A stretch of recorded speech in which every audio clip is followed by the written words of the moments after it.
बघा किती छान झाला आपला सांजा. चला तर या तुम्ही पण आमच्याबरोबर ब्रेकफास्ट करायला. आजची ब्रेकफास्ट रेसिपी आहे आपली रवा सांजा. रव्याचा कोणी उपमा करतो, मी सांजा बनवणार आहे. आता बघा हा रवा भाजून घेते. आता मी रवा भाजून घ्यायचा 2-3 मिनटं. आणि हे बघा एक सर्व साहित्य घेतलं आहे आपण.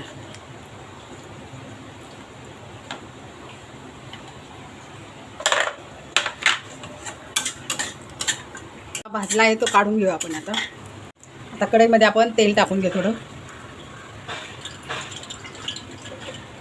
थोडं तूप पण टाकून घ्यायचं, त्याच्याने मऊ होतो मग एकदम.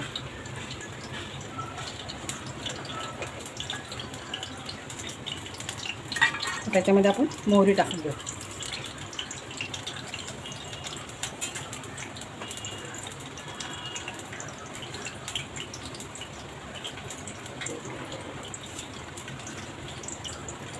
मोहरी तडतडते एका बाजूला.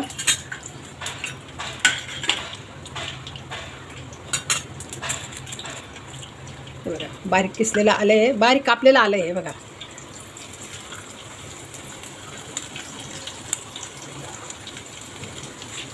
एक चमचा उडदाची डाळ, 1 चमचा हरभऱ्याची डाळ. साऊथ इंडियन स्टाईल बनवणार आपण. 2 हिरव्या मिरच्या आणि कढीपत्ता टाकून घ्या.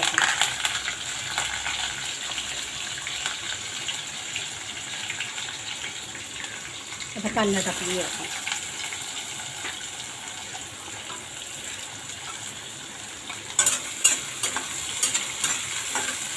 कांदा आपला थोडासा ट्रान्सफर झाला तर आपण भाज्या टाकून घेऊ.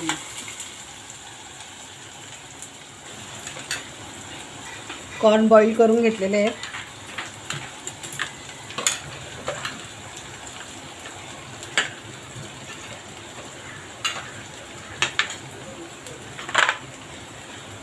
सगळी आधी तयारी करून ठेवली ना, 10 मिनिटामध्ये होतो आपला उपमा. आता याच्यात हे बघा, आता एक एक भाज्या टाकून घेऊ. वाटाणे, गाजर सगळं 2-2 चमचे घ्यायचं आपलं. शिमला मिर्च,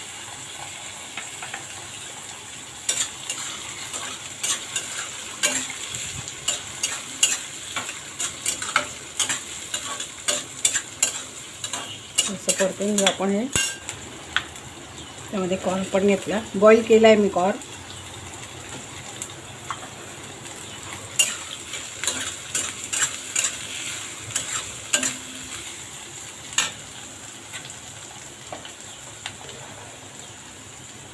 त्याच्यात थोडं मीठ टाकून घेते आधी, भाज्या जरा मऊ होतील मग.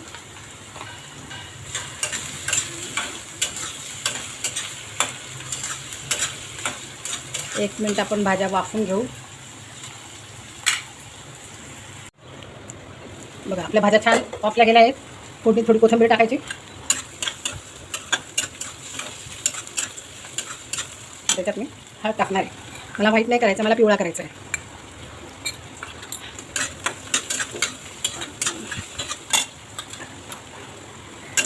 मला याच्यात आपण भाजलेला रवा पण परतून घ्यायचा परत.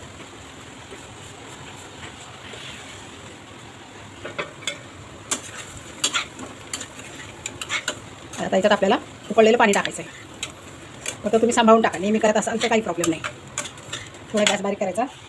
आणि 1 वाटी जर आपल्या रवा असेल तर 3-3.5 वाटी पाणी लागतं आपल्याला.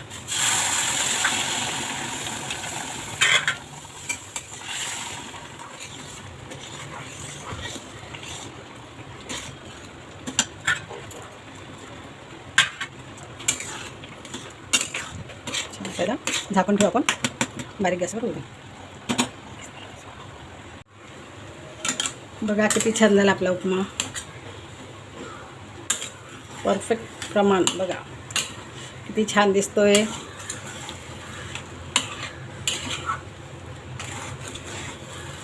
आपण याच्यात लिंबू पिळून घेऊया. मऊसूत झाला एकदम.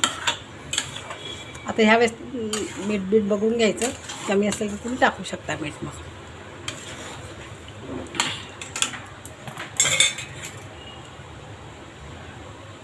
मी लिंबू पिळून घेते. याच्यावर म्हणजे बी असली तर दिसेल मला, म्हणून असं केलं मी. एखादी बी पडते ना, नाही तर वाव, सुंदर स्मेल येतो हे. तर त्याच्यात 1 चमचा साखर पण टाकून घेऊ आपण. आणि हे आपले शेंगदाणे वरून टाकायचं, म्हणजे ते क्रंची राहतात. तुम्ही काजू पण टाकू शकता. तर माझे काजू संपले म्हणून मी नाही टाकले.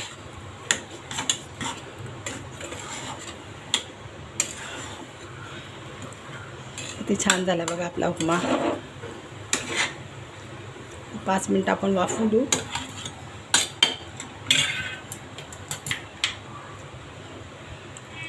आणि मग सर्व करू. या तुम्ही पण आमच्याबरोबर उपमाचा आस्वाद घ्यायला.